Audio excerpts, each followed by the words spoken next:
Hello and welcome to my review of this custom fixed blade knife. This is a Gavko Knives EDC model. Anyone who's been around knives in the YouTube knife community for a while will almost certainly know of Gavko. It's a single man operation run by Mike Gavac, now in Florida, previously of New York. Brief history on him as far as I know. I've been a subscriber to his channel for a long time. He started out predominantly doing Kydex knife sheaths for people, then got into modifying knives and eventually into making his own knives, which is what he does most of the time now. And I think he's just recently gone full time, so hopefully that's working out for him. It took me a long time to get my hands on one of these things. His knives tend to sell very fast. Before we go any further, I'll reference down in the description box below the video, there'll be a link to the Gavko channel on YouTube, and I'll also put in a link to Gear Bastion, which is a private sales site, which is where Mike sells all his knives. So if you're keen to try and get your hands on any of his stuff, that's the place to go and have a look.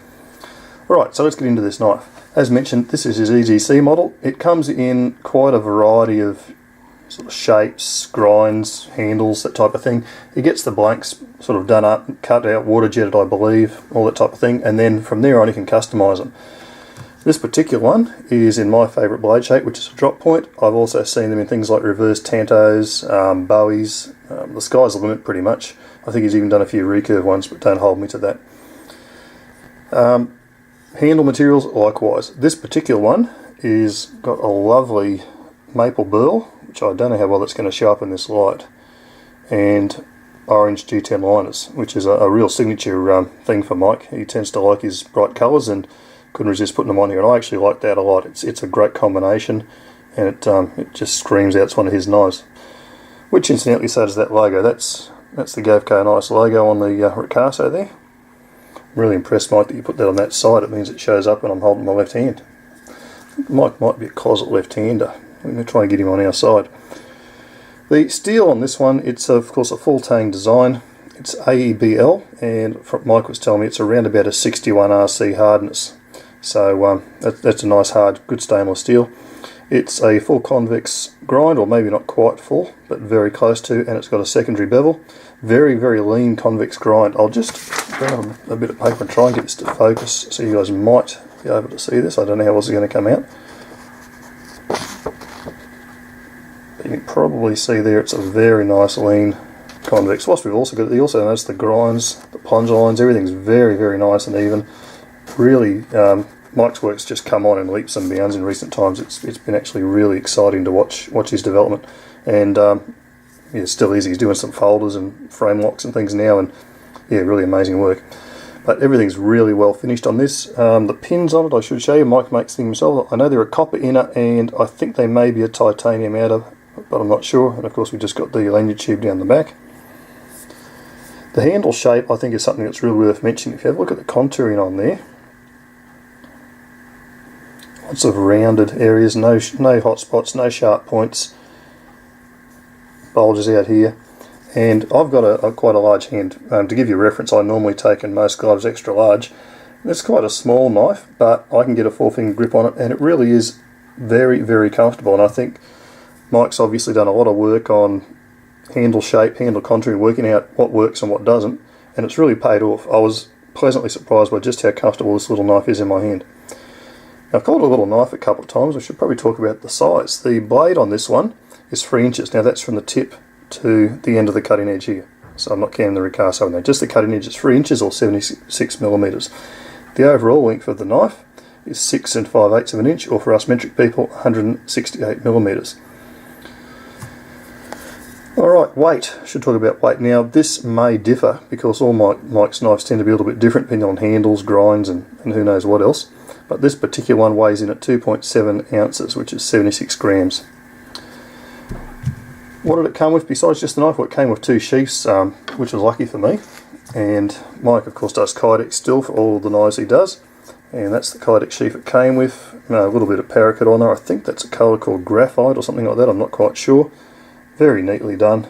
Mike's pretty much considered on YouTube to be the master of Kydex. Retention on it, really good. Now, I should mention I'm not using this sheath very much, and I'll show you why shortly. The retention's very tight. In fact, I'd almost say too tight, and I actually queried Mike about that. But as he put it to me, and I take his point, it's designed here that you could use it as a neck knife, so if it's hanging like that, the last thing you want is any risk of the knife coming out. So yeah, I think that's probably a really sensible way to go. If I was going to use this sheath much for anything other than, say, a neck knife, I could easily heat that up and change that. But I think that explanation's really sensible, and of course you don't want a knife falling out if it's on a neck sheath. So really well finished sheath and complements the knife well. The reason I'm not using that much is I tend to pocket carry this knife when I do, and I also had it supplied to me from Mike with this thing. Now Mike doesn't make these. These are made by that company there, KSF Leather in the United States, and it's called a pocket sheath. Now conveniently enough, it's exactly the right fit for the little EDC knives. So if you are looking to get one of these from Mike, see if you might be able to supply these. He sometimes buys in a batch and he'll ship them out for the knives. If not, you can certainly get onto the manufacturer's site and get one. I should mention the other thing Mike threw in with it, and it was very nice, because it's just a little mini ferro rod tucked away in the back of here. Probably the smallest ferro rod I've ever seen, but I don't know if he puts it into all of them or whether he's just being particularly nice to me, but thanks for that, Mike. It's just a little contingency item in there. But this is great. Carries beautifully in the pocket. I tend to carry it in my left hip pocket, and it just sits really nice. You hardly know it's there, and just keeps the knife nice and secure, and you can easily just draw it out in the pocket without having to take the sheath out. So for my money, for my opinion, that is a really worthwhile accessory for these little EDC fixed blades, and it, to me, genuinely makes them an option for an EDC type blade everyday carry. So I'll put that off to one side. Just to give you some comparison, just clean that up again. Actually, I should give you some close up on it, the steeling. I think the finish is really nice. I don't know what Mike calls it. It's like a brushed or a satin finish, I guess. It's got a little bit of gunk on it there from the leather sheath. So it's a great looking knife, beautifully finished, but it has a cut. Now, I'm happy to say that lean convex isn't just for decoration, it works well. So rather than the usual paper cut, which frankly that cutting test I always suck at, I embarrass knives pretty well. I've got some 550 paracord here, hasn't been gutted, it's full strand, etc. And we'll just zoom that in a little bit so you guys might be able to see a bit better. We're just going to push cut and see how this goes.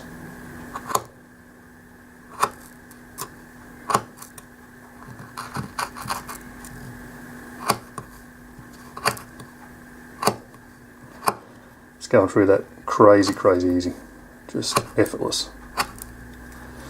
Alright, I won't turn any more of my paracord into little chunks, but I think you get the idea. Cuts nice.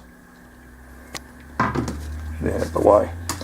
Yeah, so the lean convex grind really working there, and it's probably not quite as sharp as when I got it. I've done a little bit of stropping on it, not much else, but certainly, as anyone who knows Michael will appreciate, it arrived crazy sharp from his shop. I can't imagine Mike had ever send anything out blunt.